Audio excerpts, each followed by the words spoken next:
ಯಥಾರ್ಥವಾಗಿ ಓದಿದ ಅನ್ನುವಂಥ ಒಂದು ಏನು ನಂಬಿಕೆಗಳಿದೆ, ಅಲ್ಲಿ ವರ್ಣನೆ ಇದೆ. ಆ ವರ್ಣನೆಗಳು ನೈಮಿಷಾರಲ್ಲಿ ಬರ್ತಕ್ಕಂಥ ಓದಿಕೆ ಒಂದು ಸಲ ಆಗಿದ್ದು.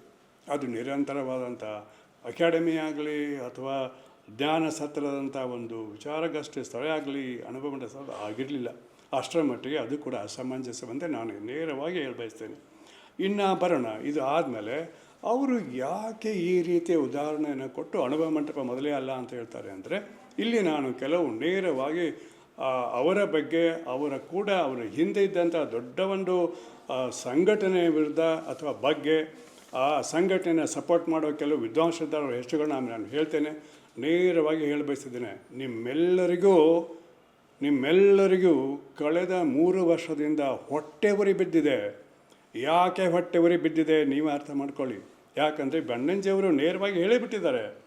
ನಮ್ಮ ಪ್ರಧಾನಮಂತ್ರಿಗಳು ಕೂಡ ಅನುಭವ ಮಂಟಪದ ಸತ್ಯ ಅಂತ ತಿಳ್ಕೊಂಡು ಇಂಗ್ಲೆಂಡ್ನಲ್ಲಿ ಹೇಳಿದರು, ವಿಜ್ಞಾನ ಭವನದಲ್ಲಿ ಹೇಳಿದರು, ಪಾರ್ಲಿಮೆಂಟ್ನ ಚರ್ಚೆಯಲ್ಲಿ ಹೇಳಿದರು.